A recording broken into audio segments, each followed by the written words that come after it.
자, 고개 드시고 여러분 반갑습니다. 자, 오늘 보면 날씨도 진짜 좋죠? 화창하고 막 비 오더니 밤새 비 오더라고요. 제가 어제 뭐 작업할 게 있어가지고 잠 새벽 3시 반인가까지 잠 안 잤었는데 비가 계속 내리더니 오늘 아침에 활창하고 좋습니다. 자, 교재는 여러분 6페이지죠? 조세 총론 오늘 볼 차례인데 6페이지 펴놓으시고 지난 시간에 배운 것을 복습을 한번 해보겠습니다. 오늘 또 지난주에는 좀 나왔더니 또 오늘 또 좀 빠지신 분들 계시는데 조세 총론 펴놓으시고 우리 지난 시간에 배운 거 복습을 한번 해보겠습니다. 여러분 고기 한번 드시고요. 우리가 지난주까지 해가지고 이제 소득세를 자세히 이제 공부했습니다. 자, 먼저요, 양도소득금액 계산 특례라는 걸 배웠는데 이런 게 있었어요. 자, 부동산 등과 토지 건물 부동산에 관한 권리 기타라산 얘네들하고 그 다음에 주식 양도소득금액하고 파생상품 양도소득금액은 구분해서 계산하고 결손금 서로 발생했을 때 통산한다 안 한다? 안 한다고 그랬습니다. 그죠 여러분들? 근데 뭐 토지 건물 부동산에 관한 권리 기타라산 얘네들끼리는 결손금 통산하는데 주식하고 부동산 등과 또는 파생상품하고 얘네들끼리는 통산하지 않는다고 그랬습니다. 자, 그럼 같은 애들끼리는 자, 결손금을 통산할 수 있는데 세율별 공제 원칙이 적용되죠. 그래서 같은 세율이 적용되는 것을 먼저 결손금 통산하고 남는 게 있으면 미공제분은 다른 세율이 적용되는 것을 결손금을 통산하고 그래도 남는 게 있다 그러면 자, 여러분의 양도소득금액에서 발생하는 이 미공제된 결손금이요, 여러분의 퇴직소득금액이나 종합소득금액에서 통산할 수 있다 없다? 없다. 다음 연도로 2월에서 공제받을 수 있다 없다? 없다고 그랬습니다. 다만 주택임대소득에 대한 결손금은 다음 연도로 2월에서 공제받을 수 있습니다. 양도소득은 일시적 우발적 소득이기 때문에 다음 연도로 2월에서 공제받을 수 없고요. 근데 주택임대소득에 대한 사업소득 금액은 다음 연도로 2월에서 공제받을 수 있고요. 그 다음에 우리 지난 시간에 배우자 또는 직계존비속간 증여받은 재산에 대한 이월과세 특례를 공부했는데 요거 나오면 항상 시험 문제 풀 때 만약에 나왔다 그러면 이월과세 특례가 나왔다 그러면 옆에다가 갑을병 요렇게 해놓고 문제를 푸셔야 돼요. 그래야지 헷갈리지 않습니다. 머릿속에 상상해서만 풀려고 하면 헷갈려요. 그래서 이렇게 갑을병 이렇게 해놓고 문제를 푸시면 돼요. 배우자 직계존비속으로부터 다른 건 안 되고 토지 건물 무슨 이용예언권을 증여받았을 때 증여받아서 몇 년 내 양도할 때 특례가 적용돼요? 5년 내 양도할 때 특례가 적용되는데 5년 내 양도. 자, 5년 내 양도해야 되는데 근데 여러분 보세요. 자, 그때 증여자, 그 다음에 수중자, 그 다음에 제3자입니다. 그랬을 때 누가 납세무자입니까? 양도세 납세무자는 누구다? 납세무자는 수중자, 증여받은 배우자 직계존비속이 납세무자인데 양도소득세 계산 시에 양도가액은 자, 수중자의 제3자 병액이 양도한 가액으로 합니다. 근데 양도가액으로. 근데 취득가격은 어떤 거로 한다? 증여받은 재산가액이 아니라 어떤 거예요? 당초 증여자가 취득한 가격을 취득가격으로 해서 양도세 계산하고 그 다음에 양도차익 계산할 때 그렇고요. 그 다음에 양도세 계산 시에 보유기간은 증여받은 날로부터 보유기간이 시작해요. 당초 증여자가 취득한 날부터 양도일까지로 해요. 당초 증여자가 취득한 날부터 양도일까지로 해서 보유기간 계산해서 장기 포유특별공제 적용받을 수 있는지 또 그 다음에 세율 적용 시 이런 거 다 언제부터? 증여자가 취득한 날부터 보유기간을 계산하고 그 다음에 증여세, 만약에 수중자의 증여세에 납부한 증여세가 있다 그러면 기납부한 증여세는 양도소득세 계산 시에 이거 어떻게 한다? 필요경비에 산입해서 공제받을 수 있다고 그랬습니다. 원래 양도소득세 계산 시에 우리 필요경비에 기납부한 증여세나 상속세는 옛날에 상속 증여받으면서 냈던 상속세나 증여세는 이번에 팔면서 양도소득세 계산 시에 필요경비에 포함해야 하네요. 안 하잖아요. 원래 취득세 등록면허세는 필요경비에 포함하고 근데 재산세, 종부세 필요경비에 포함해야 하네요. 안 하고 기납부한 상속세, 증여세 원칙적으로 필요경비에 포함해야 하네요. 안 한다고 그랬잖아요. 양도차익 계산할 때. 근데 여기 이율과세 특례 적용될 때만 예외적으로 증여세 낸 거 필요경비 어떻게 한다? 산입해서 공제받을 수 있다고 그랬습니다. 그렇잖아요. 여러분들 이때 증여자, 수중자는 양도소득세 납부에 대해서 연대납세무가 있어요 없어요? 어차피 배우자 직계존비속은 한 몸이니까 연달합세무 있다 없다? 없다. 이렇게 해서 자, 요 내용이 핵심이잖아요. 이율과세 특례. 그래서 갑을병 이렇게 해놓고요. 다만 배우자 간에 증여받아 가지고 양도할 시점에 혼인관계가 소멸됐을 때 특례 적용해야 하네요. 부부로부터 배우자로부터 증여받아서 양도할 시점에 자, 이혼했어요. 혼인관계가 소멸됐을 때 특례 적용해야 하네요. 한다고 그랬습니다. 그렇지 않으면 사람들이 다 가짜라도 이혼한다고 그랬잖아요. 그 다음에 다만 사망으로 혼인관계가 소멸될 때는 특례 적용한다, 안 한다? 안 한다 그랬습니다. 그 다음에 또 증여받아서 2년, 증여받고 나서 2년 내에 수용당했어요. 수용으로 양도할 때 특례 적용해야 하네요. 내 의지로 양도한 거 아니잖아요. 수용으로 양도할 때는 특례 적용한다, 안 한다? 안 하고. 그 다음에 또 1세대 1주택 비과세요건을 갖춘 주택을 증여받아서 양도할 때 특례 적용한다, 안 한다? 안 합니다. 어차피 1세대 비과세, 비과세니까. 그 다음에 다만 또 특이한 게 재작년에 1세대 1주택인 고가주택을 증여받아서 양도할 때 특례 적용한다, 안 한다? 안 한다는 거, 이거 주의하라습니다. 1세대 1주택인 고가주택은 원래 양도세 과세되잖아요. 그런데도 1세대 1주택인 고가주택을 증여받아서 양도할 때 특례 적용한다, 안 한다? 안 합니다. 또 이율과세 특례를 적용해서 계산한 결정세액이 이율과세 특례를 적용하지 않고 계산한 결정세액보다 더 적어요.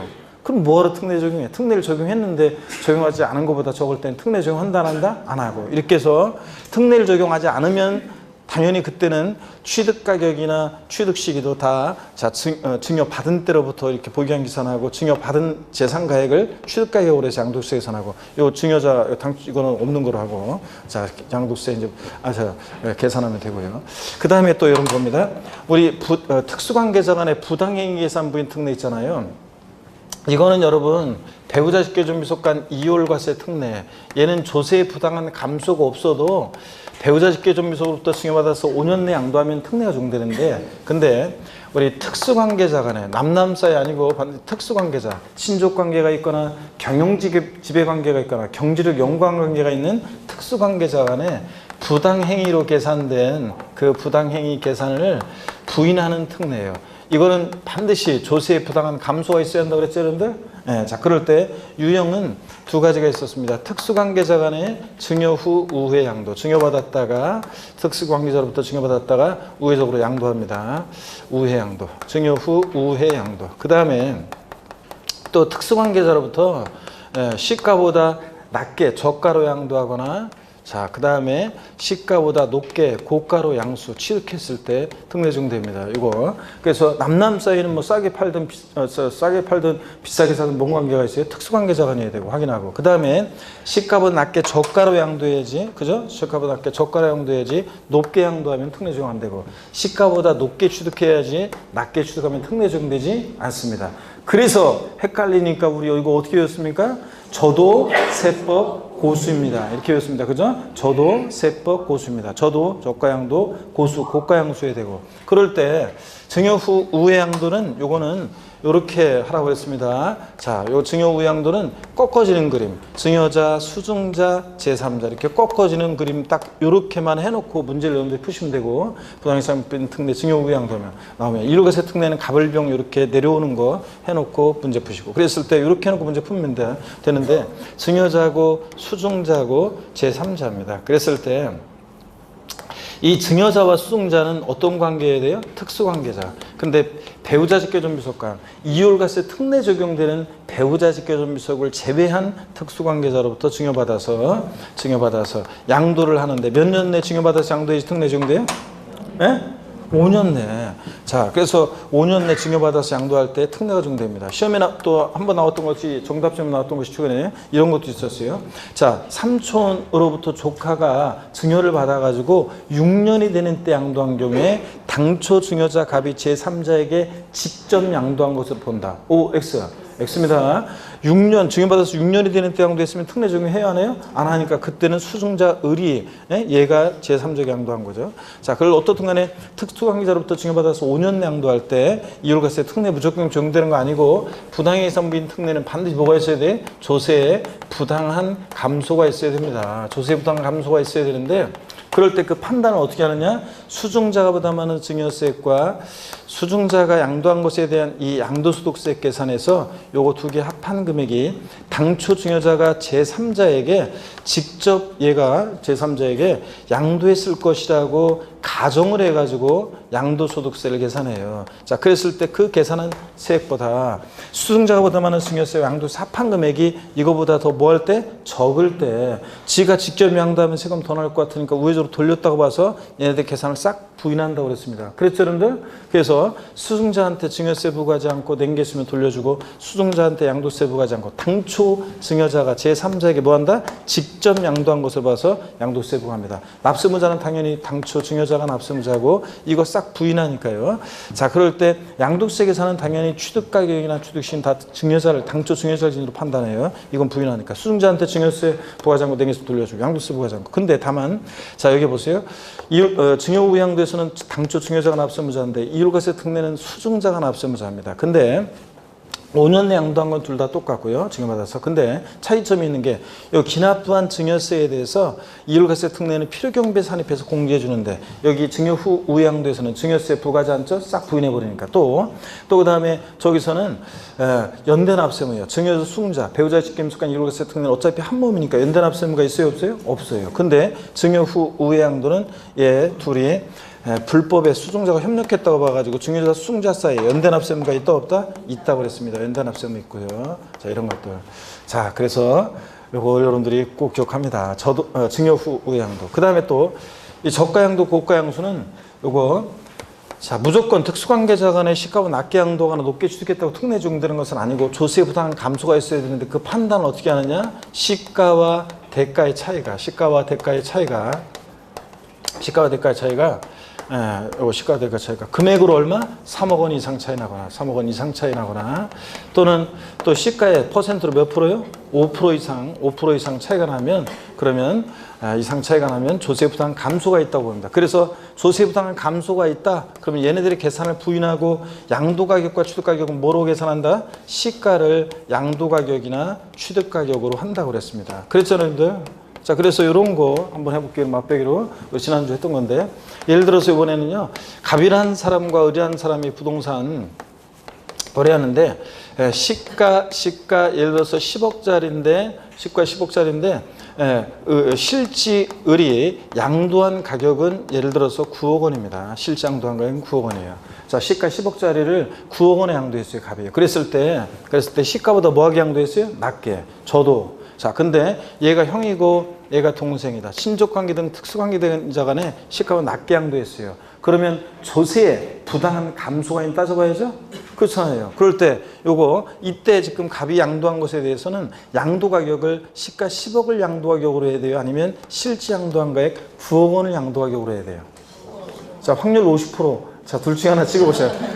자, 요 경우에 시가 10억 원을 양도 가격으로 해야 한다. 손. 없어요? 다시 시가 10억 원을 양도 가격으로 해야 한다. 손.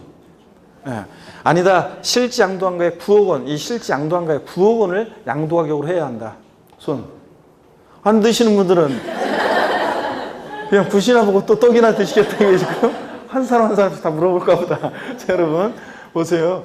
그럼 따져봐야죠. 조세 부담 감소가 있는지. 자, 어떻게 따지느냐? 시가와 대가 차이가 금액으로 얼마? 3억 차이는 따져봐요. 그럼 여기서는 지금 시가와 대가 차이가 얼마 차이나? 1억 원 차이 나요. 그럼 3억 차이가 안 나. 그럼 또 시가의 몇 프로? 5% 이상 차이는 따져봐야지. 시가 10억에 5%면 시가 10억에 5%면 얼마입니까? 5천만 원. 자, 5천만 원 이상 차이가 나잖아요, 지금. 시가와 대가 차이 1억 차이 나니까. 그러니까 조세 부담 감소가 있다고 봐가지고 얘네들의 계산을 부인하고 자, 실지 양도한 가격으로 한 9억 원이고 부인하고 무엇을 양도 가격으로 다시 계산해? 시가를 양도 가격으로. 그래서 이 사례에서는 지금 얼마를 양도 가격으로 한다? 갑의 양도소득세 계산 시에 10억 원, 시가 10억 원을 양도 가격으로 한다는 얘기입니다. 이게 부당이상 부의 특례의 저가 양도, 고가 양수 이겁니다, 여러분. 아셨죠? 이런 식으로 한다는 거. 자, 됐습니다. 그 다음에 저를 봅니다, 여러분들. 고개를 드시고요. 뭐 하염없이 저기만 쳐다보고 있으면 뭐해. 고개를 드시고. 양도세는 신고납부하는데 여러분, 자, 납세무자 세금계산에서 신고납부하는데 예정신고납부, 확정신고납부가 있죠? 그럴 때 예정신고납부, 양도 차익이었거나 양도 차손일 때도 반드시 예정신고하여야 하는 거지. 하지 아니한다, 할 필요 없다, 생략할 수 있다, 다 들리다고 그랬죠? 해야 하고. 그 다음에 양도세 부동산 등을 양도했을 때 예정신고기한 원칙적으로는 양도일이 속하는 달에 말일로부터 언제까지요? 2개월이에요. 양도일로부터 2개월이 아니라 양도일 속한 달에 말일로부터 2개월이고. 자, 토지개월에 허가구역 내 토지를 양도하는 경우에 허가일 전에 대금이 완납됐다 그러면 언제부터요? 허가 전에 대금 완납됐다? 그럼 어떤 게 나중인지를 보면 돼요. 허가 전에 대금이 청산됐으니까 허가일이 나중이죠. 허가일이 속하는 달에 말일부터 몇 개월? 2개월 내에 정식으로 납부하고. 허가 후 대금이 청산됐을 때는 원칙으로 돌아가서 대금 청산일, 즉 양도일이 속하는 달의 말일로부터 2개월 내 원칙으로 돌아가서 어떤 게 나중인지만 보면 된다고 그랬어요, 여러분들. 토지거래 허가구역 내 토지를 양도했을 때 허가일 전에 양도를 했다 그러면 허가일이 속하는 달의 말일로부터 2개월이네. 계약 유효하거든. 허가 후 대금이 청산됐다. 허가 후 대금이 청산됐다 그러면 원칙으로 이건 허가받아서 계약은 유효하지만 양도가 없으니까 원칙으로 들어가서 양도일이 속하는 달의 말일로부터 2개월이네. 어떤 게 나중인지만 보시면 되죠? 이런 거. 그 다음에 또 여러분, 자, 주식. 자, 출자 지분 양도했을 때 비상장 주식을 양도했다. 양도일이 속하는 언제? 분기 아니고 반기의 말일로부터 2개월이네. 상반기, 하반기로 나눠서 양도일이 속하는 반기의 말일로부터 2개월이네. 상반기, 하반기로 나눠서 뭐 3월 25일 날 양도했다. 자, 비상장 주식. 그럼 반기 말일이니까 6월 30일. 그때부터 2개월이니까 언제? 8월 30일. 뭐 9월 달에 비상장 주식 양도했다. 하반기 말일은 12월 30일이니까 그때부터 2개월이니까 다음 연도 2월 말. 이렇게 이런 식으로. 자, 그 다음에 부담부 증여시 양도소득세. 우리 전국모의고사 다른 데 보면 아마 요거 이미 3, 4월 달 문제에서는 이미 다 문제로 다 어느 회사든 누가 출제하든 냈을 건데 3, 4월 달 계속 나올 건데 자, 부담부 증여시 양도소득세 자, 예정신고기한은 언제부터 언제까지요? 부담부 증여시 양도소득세 양도일이 속하는 달에 말일로부터 언제까지? 3개월 내 예정신고 납부한다는 거. 2개월 아니라는 거. 이런 것들 꼭 기억하시고. 아까 토지거래 허가구역 내에서 허가일 전에 계약에 해제가 허가구역에 해제가 있었을 때는 허가 전에 허가구역에 해제가 있었을 때는 해제일이 속하는 달에 말일로부터 2개월이네. 해제일이 속하는 달에 말일로부터 2개월이네. 아까 그거 빼먹고. 그 다음에 양도세 확정신고 납부. 양도소득 과세표준금액이었거나 결손금이 있는 때도 반드시 확정신고하여야 합니다. 하지 아니한다, 할 필요 없다, 생략할 수 있다, 다 틀리고 과세표준금액이었거나 결손금이 발생한 때도 반드시 확정신고 해야 되고요. 그 다음에 양도소득세 여러분 확정신고는 일반적으로 양도일이 속하는 과세기간에 언제? 다음 연도. 이런 거 상처럼 알고 있어야 되는데 지금 몇 달을 공부했는데 양도소득세 확정신고 기간은 양도일이 속하는 과세기간 언제? 다음 연도 5월 1일부터 5월 30일까지고. 그 다음에 여러분요. 또 우리 양도소득세요. 자, 우리 예정신고 불성실하면 무조건 가산세입니다. 확정신고 안 해도 가산세입니다. 어떤가 예정신고에 대한 가산세는 신고행위와 납부행위 구별해서 신고불성실 가산세율은 의무위반화 정도에 따라 40%, 20%, 10% 하루만 지나도 깔아놓고 또 하루하루 지날 때마다 납부불성실 가산세 1일 1만 분의 3률로 납부불성실 가산세 가산되고요. 그런데 예정신고 한 자는 확정신고하지 아니할 수 있습니까? 예? 예정신고 한 자는 확정신고하지 아니할 수 있습니까? 하지 아니할 수 있습니다, 여러분들. 세금계산 달라질 경우인데 뭐라고 또 하는데 또 신고해요. 예정신고 한 자는 확정신고하지 아니할 수 있습니다. 다만 누진세율 적용 대상 자산 같은 것을 2회 이상 여러 번 양도할 때 마지막에 합산하면 과표 달라지고 세율 달라지는 이런 경우에는 반드시 다음 연도에 요거 요거 합산해가지고 세금계산에서 다음 연도에 확정신고를 하여야 하는 경우도 있다고 그랬습니다. 세금계산 달라지거나 그럴 때는. 그래서 여러분, 그 다음에 또요, 예정신고를 불성실했어요. 다음 연도에 확정신고를 이행하면 예정신고 불성실에 대한 가산세는 적용되지 아니한다. 아니라고 그랬죠? 예정신고 확정신고는 남남이라고 했어요. 예정신고 안 했다? 다음 연도에 확정신고를 하더라도 무조건 예정신고 불성실에 대한 가산세는 적용됩니다. 그래서 여러분들 부동산 팔면 무조건 양도일이 속한 달에 말일부터 2개월 내에 뭐를 해야 돼? 예정신고 납부를 해야지. 안 하고 가만히 있다가 넘어가면 안 된다고 그랬습니다. 가산세 무조건 적용되고. 근데 다만 올해 이제 신설된 규정이 예정신고를 불성실했는데 근데 다음 연도에 확정신고를 이행하게 되면 예정신고 불성실에 대한 무신고, 과소신고, 가산세 어떤 혜택을 준다? 깎아줍니다. 몇 프로 깎아준다? 무신고, 과소신고, 가산세 몇 프로? 50%를 감면해 준다는 거. 2018년도 개정세법 꼭 알아두시고 알아두시고. 그러니까 만약에 양도일이 속한 달 말일부터 2개월 내에 예정신고 납부를 못했어요. 어떻게 하다가? 그럼 반드시 다음 연도에 확정신고 납부를 해야지 그래도 그나마 가산세 10%가 줄어든다고 그랬습니다. 자, 그 다음에 이런 것들을 공부했고. 자, 우리요. 국외 소지하는 자산에 대한 양도세 납세 의무자는요. 비거주는 안 돼요. 자, 거주해야 되는데 그냥 거주 안 되고 양도일 현재 계속해서 몇 년 이상? 5년 이상 주소고소를 둔 고자만이 납세의무가 있다고 그랬습니다. 그죠, 여러분들? 자, 국외에 사는 양도와 국내에 사는 양도에서 과세 대상에서는 차이점이 뭐 다른 건 다 똑같은데 하나가 있어요. 등기 여부와 관계없이. 자, 국내에 사는 양도 시에는 부동산 임차권은 반드시 등기된 부동산 임차권만 대상이지 미등기 부동산 임차권은 대상이 아닙니다. 근데 국외에 사는 양도 시에 자, 부동산 임차권은 등기와 무관하게 대상이 된다. 국외에 사는 양도 시에는 자, 보세요. 등기와 관련한 내용이라든가 기준시가에 관한 내용은 적용이 있다 없다? 없다. 우리나라가 전 세계 부동산 등기 어떻게 관리하고 기준시가를 어떻게 매겨요? 남극, 북극, 아프리카, 아시아, 아메리카, 오세아니아 얘기해드렸죠? 네, 그렇기 때문에 그런 내용 적용이 없다. 또 양도가액 산출할 때 국외산도 실지거래가액으로 계산하는 게 원칙입니다. 다만 실거래가가 불분명하다 그러면 그 나라의 현황을 반영한 시가로 계산할 수도 있긴 있습니다. 또 외국에서 거래했으니까 외화를 우리나라 돈으로 환산해야 되는데 외화를 원화로 환산할 때 양도일 현재, 등기일 현재 아니고 수령일 현재, 수령하거나 지출한 날 현재, 수령일 또는 수령일이나 지출한 날 현재 그 외국환 관리법에 따른 기준 환율이나 재정 환율에 의해서 외화를 원화로 환산해서 계산합니다. 그 다음에 국외산 양도시에 여러분요, 국외산 양도시에 그 외국에서 세금 낸 것은 우리나라에서 또 과세하니까 이중과세를 피하기 위해서 공제를 해주는데 필요경비에 산입하는 방법과 산출세액에서 세액 공제하는 방법 두 가지가 있고 우리가 선택해서 공제받을 수 있습니다. 둘 중에 하나만 해야 한다 그러면 틀려요. 둘 중에 선택해서 공제받을 수 있고 그 다음에 또 저를 봅니다 여러분. 그 다음에요. 자, 국외 1년 미만 보유하고 양도하는 국외 소지하는 토지 양도시 양도세 세율은 몇 프로가 정도됩니까?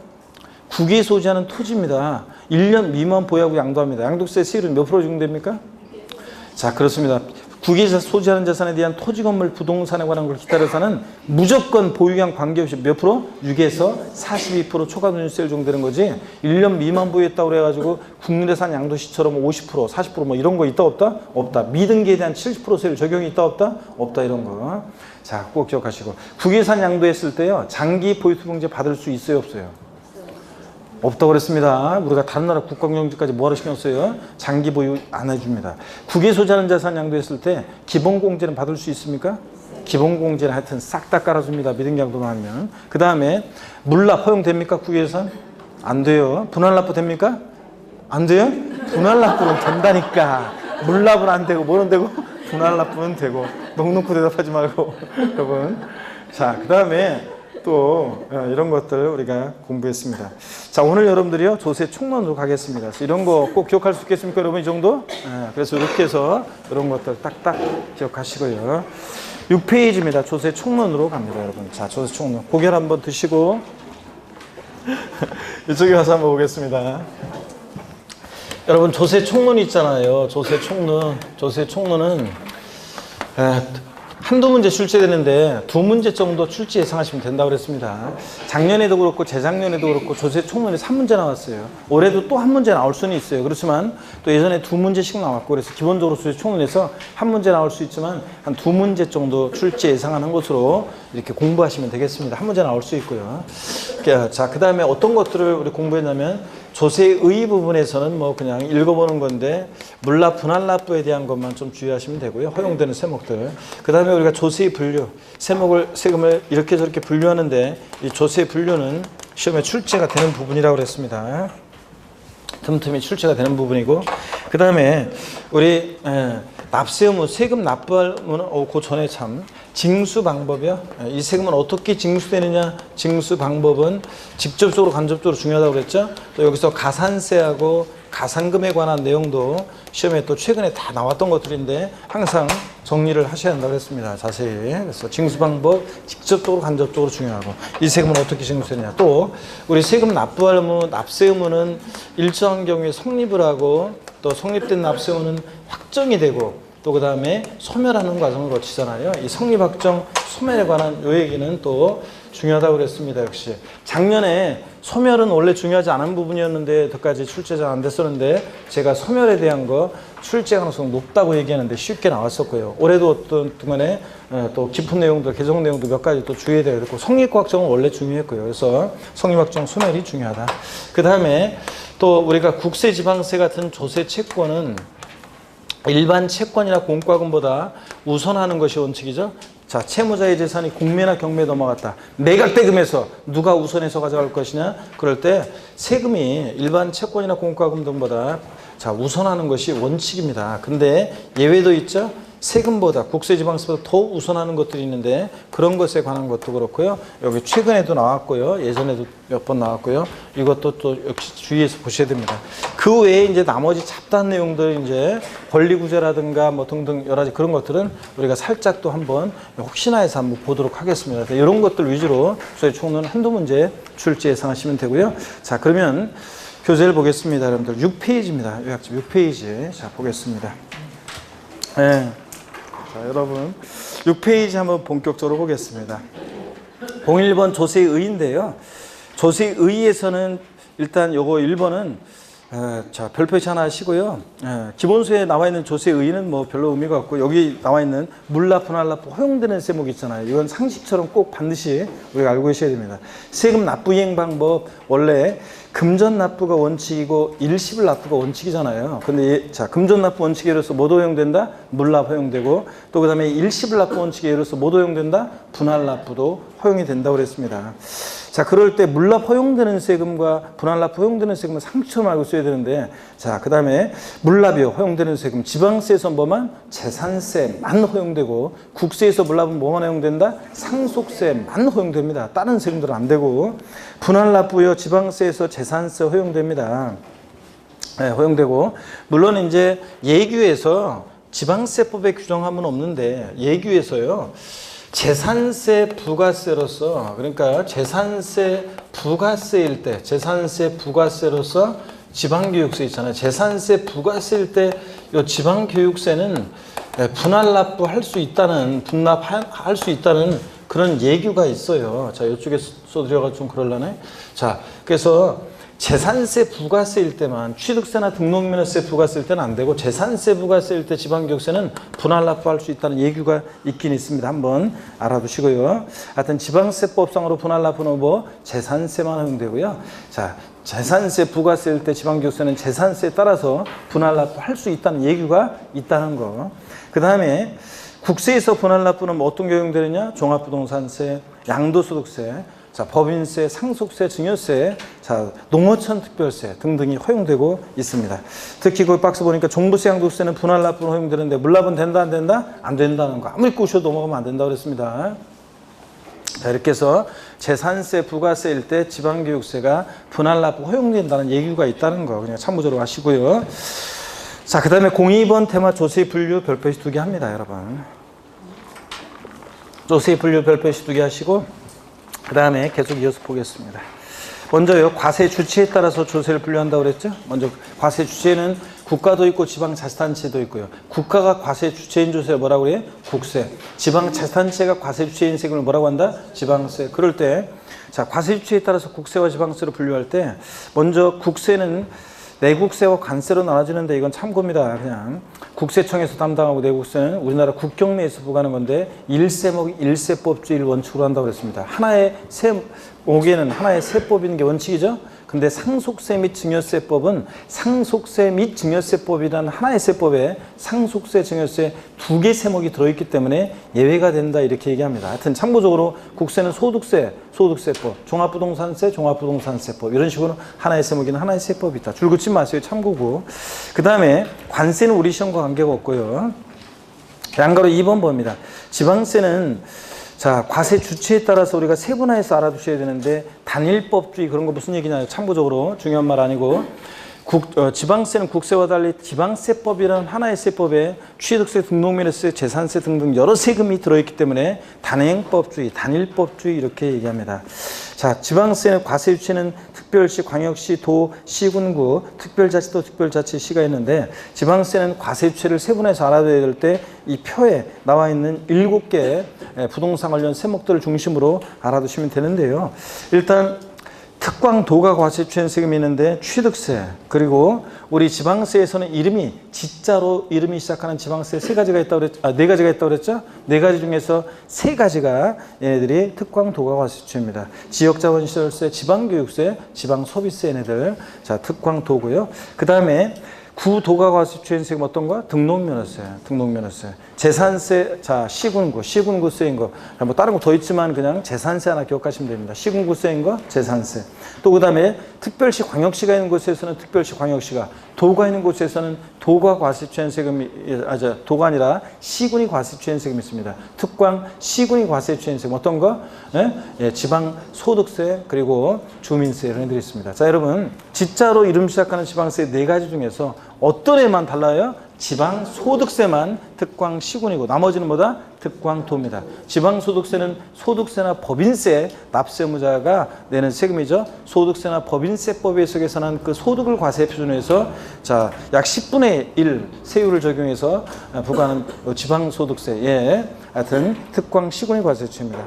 뭐 주민세도 특광 시군이고요. 참고적으로. 그 다음에 특별자치도나 특별자치시가 있는 곳에서는 11개 지방세 세금에 다 과세 유치가 된다고 그랬죠? 그러니까 우리가 재산세, 시군구세인데 그 다음에 특별자치도, 특별자치시 뭐 이런 식으로 해서 뒤에 다 들어가는데 그렇게 또 특별자치도, 특별자치시를 뭐 따로 그냥 기억할 거 없고 11개 지방세 세금에 다 과세 유치가 된다. 이 정도만 아시면 됩니다. 고기를 드시고요. 자, 취득세, 과세 주체는 누구입니까? 특광도. 그 다음에 등록면허세는요? 구도, 재산세는요 시군구, 그 다음에 지자로 이름 시작하는 애들 4가지 중에서 어떤 애만? 지방소득세만 특광 시군이고 나머지 지자로 이름 시작하는 애들은 다보다 특광도 이렇게 정리하고 가시면 되고요.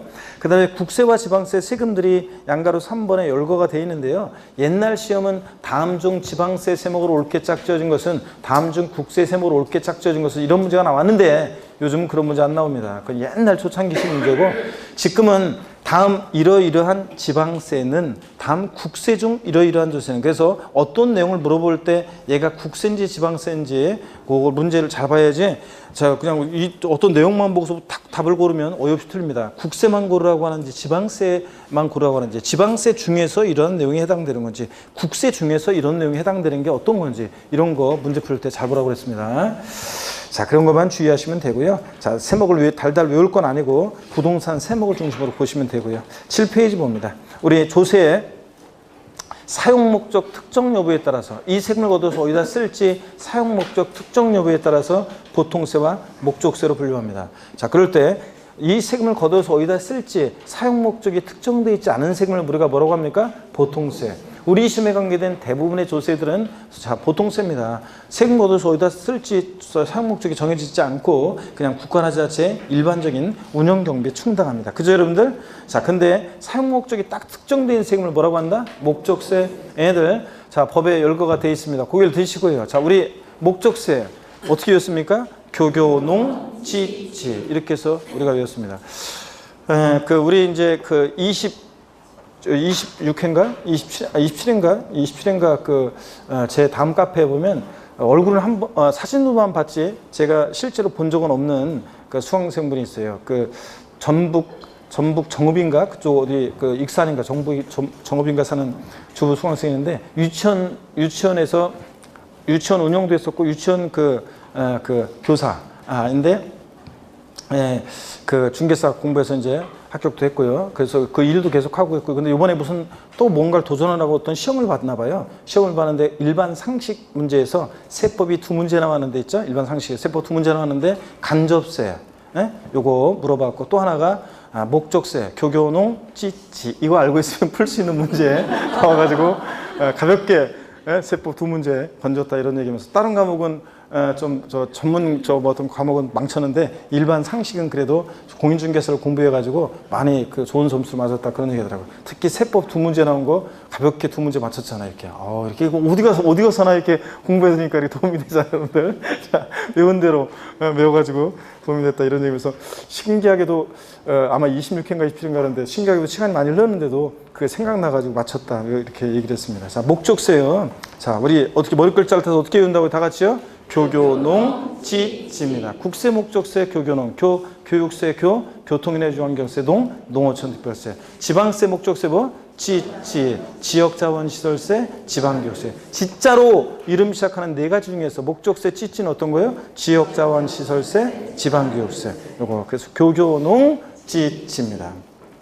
그 다음에 3번에 보니까요 유통세 보유세인데 자 우리 시험에 관계된 주요 부동산 세금들 중에서 유통 과정에서 부과되는 세금이요.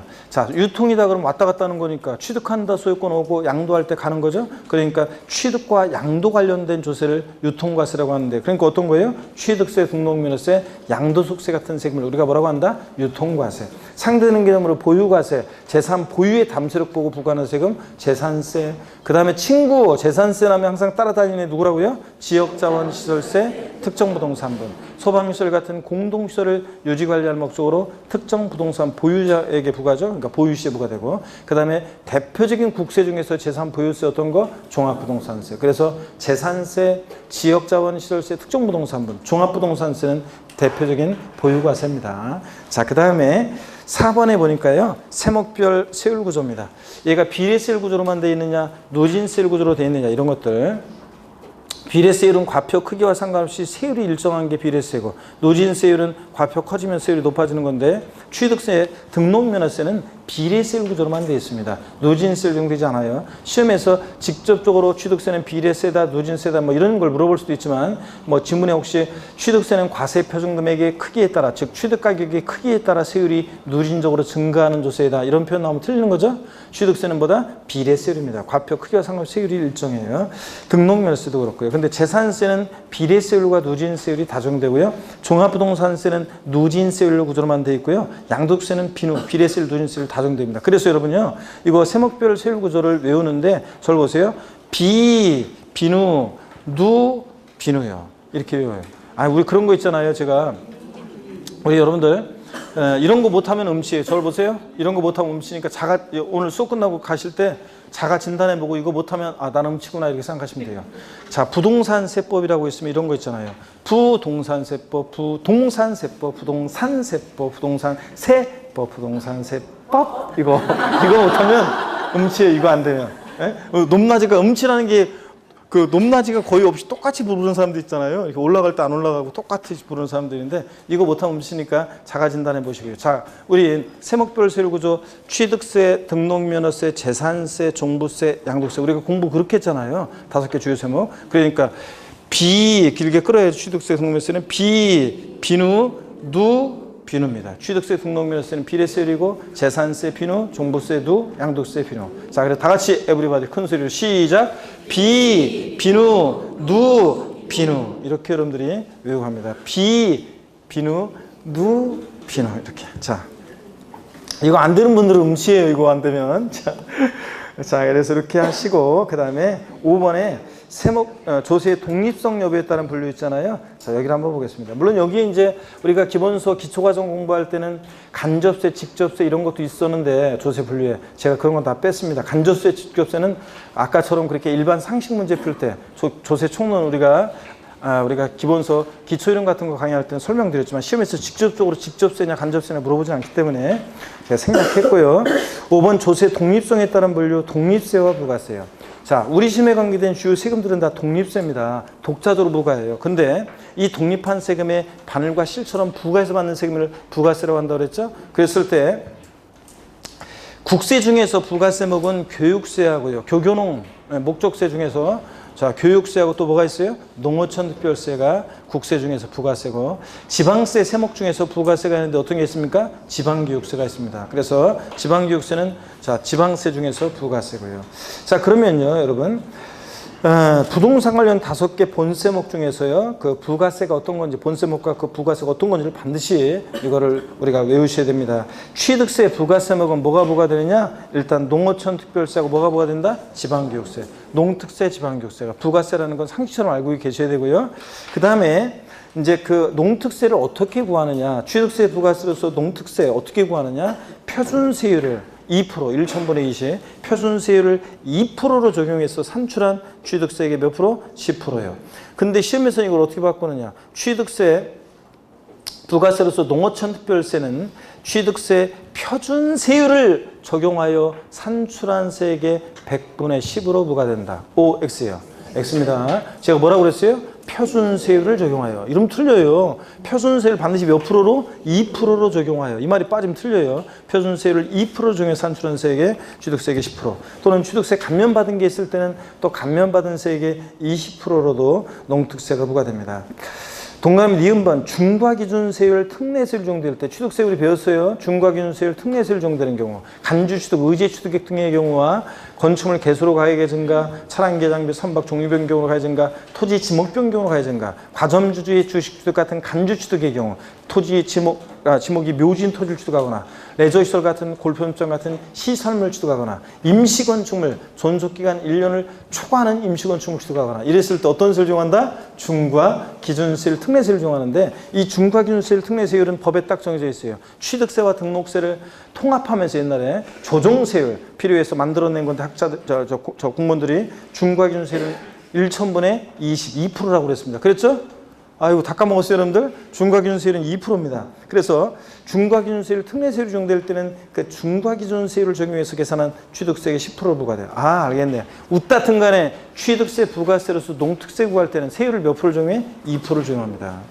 그 다음에 자 지방교육세가 또 부과되는데 단 가로 안에 보니까 중과기준세율이 적용되는 경우는 제외. 그래서 여러분요 중과기준세율 특례세율이 적용될 때는 취득세 부가세로서 농특세는 부과되는데 지방교육세는 부과되지 않아요. 이런 거 지금 처음 배우는데 나중에 이제 사람 문제를 통해서 연습할 거예요. 이런 것들 어떤 경우에 이렇게 취득세 부가세로서 중과기준세율 특례세율 적용될 때는 취득세 부가세로서 농특세는 부과되는데 지방교육세 부과되지 않고. 기억번 지방교육세 어떻게 구하느냐? 취득세 표준세율에서 1,000분의 22%를 뺀 세율을 적용하여 산출한 취득세가 몇 프로? 20%로 지방교육세 부과됩니다. 자, 그리고 니은, 디귿 이런 것들은 일단 잠깐 나중에 또 볼 거고요. 그러면 기억번 그러면 취득세 부가세로서 농특세하고 지방교육세는 어떻게 구하느냐 한번 구해 볼게요, 여러분들. 여기 보세요. 취득세 부가세로서 농특세 지방교육세 어떻게 구하느냐. 지난번에 우리 3, 4월 과정에서 살짝 맛배기로 설명드린 것 같기도 하고 안 한 것 같기도 하고 여기 봅니다. 갑과 을이 부동산을 매매하는데요. 매매해요. 근데 상가를 매매했습니다. 자, 1억 원에 이것을 을이 취득을 했습니다. 상가를 1억 원에 매매로 취득했습니다. 그랬을 때 을 취득 관련한 세금 얼마나 내느냐 보면 먼저 취득세는 어떻게 계산되느냐. 취득세는 취득한 가격 1억 원에다가 자, 세율은 매매 자, 유십, 20. 우리 외웠잖아요. 취득세, 매매 같은 유상승계시등 어떻게 했어요? 유십, 20. 자, 일반적으로 농지면 3%고 농지 아니면 일반적으로 상가, 토지 같은 것들은 유십, 20 몇 프로입니까? 4% 표준세율 정도 되잖아요. 1억에 4%니까 취득세는 얼마? 얼마입니까? 400만 원. 취득세 1억에 4%니까 400만 원. 그 다음에 취득세 부가세로서 우리가 농특세도 부과되는데 농어촌 특별세는 어떻게 구하느냐? 취득가격에다가 세율을 농특세 구할 때 몇 프로를 정해? 항상 취득세 부가세로 농특세는 세율을 몇 프로를 적용해서 계산해요? 2%. 표준세율을 2%로 적용해서 표준세율을 2%로 적용해서 산출한 세액입니다. 그러니까 얼마예요? 200만 원. 표준세율 2% 적용해서 산출한 세액에 몇 프로로요? 10%로 농특세 부과돼. 200만 원에 10%니까 얼마입니까? 20만 원에 농특세 계산되고 그 다음에 취득세 부가세로서 또 지방교육세도 구해야 되는데 지방교육세요. 취득가격에다가 자 취득세 부가세로서 지방교육세 구할 때는 표준세율에서 지금 표준세율은 몇 프로예요? 4%잖아요. 상가를 매매로 취득할 때 4%잖아요. 표준세율. 표준세율이 몇 프로를 빼? 표준세율이 몇 프로를 빼라고 그랬어요? 아까 2%를 뺀 세율을 적용하여 표준세율 2% 여기서 빼니까 여기서 몇 프로예요? 2%. 표준세율에서 2%를 뺀 세율을 적용해서 산출한 세액. 1억이 2%니까 얼마? 200만 원. 여기서 산출한 세액 몇 프로로요? 20%로 지방교육세 부과돼. 200만 원에 20%니까 얼마요? 40만 원이요. 자, 이렇게 해서 여러분들 우리가 1억짜리 상가를 매매로 취득했다. 자, 그러면 취득 관련한 조세는 토탈에서 우리가 얼마의 취득 관련 세금을 내느냐? 취득세 400, 농특세 20, 지방교육세 40. 그래서 460만 원. 약 우리가 4.6% 유상거래로 일반적인 부동산을 유상승계 취득하면 약 4.6%의 취득 관련 세금을 내는 겁니다. 이런 식으로. 아시겠습니까, 여러분? 이렇게 해서 자 취득세 매매로 뭘 취득했다? 4% 세를 정해서 취득세 구하고 그 다음에 취득가격에다가 농특세는 표준세를 몇 프로를 적용해 항상 2%를 적용해서 산출한 세액의 10% 농특세고 지방교육세는 표준세율 몇 프로를 빼? 2%를 뺀 세율을 적용해서 산출한 세액의 20%로 지방교육세 부과되고요. 아시겠습니까, 여러분? 이런 식으로 구한다는 거. 요것만 딱 알고 있으면 비슷비슷하게 나온 문제 혹시라도 나오면 응용해서 다 할 수 있습니다. 자, 이렇게 해서 취득세 부가세로서 뭐가 부과된다? 농특세, 지방교육세. 자, 됐습니다. 일단은 그 아래를 좀 보세요, 여러분들. 예. 그 다음에 등록면허세 부가세목은 뭐가 된다고요? 지방교육세가 부과됩니다. 등록면허세 몇 프로? 20%로. 등록면허세 10만 원이면 2만 원 지방교육세. 필기 있다 하시고 일단 이거 보세요. 자, 그 다음에 등록면허세는 감면받은 게 있을 때는 감면세 몇 프로? 20%로 농특세가 또 부과될 수 있고요. 감면받은 게 없을 때는 자, 등록면허세 부가세는 뭐만 부가세로 부과된다? 지방교육세만. 취득세는 감면받은 게 없어도 농특세, 지방교육세 부과되고요. 재산세 부가세는 뭐가 부과된다? 재진이. 지방교육세가 재산세 몇 프로? 20% 부과됩니다. 재진이.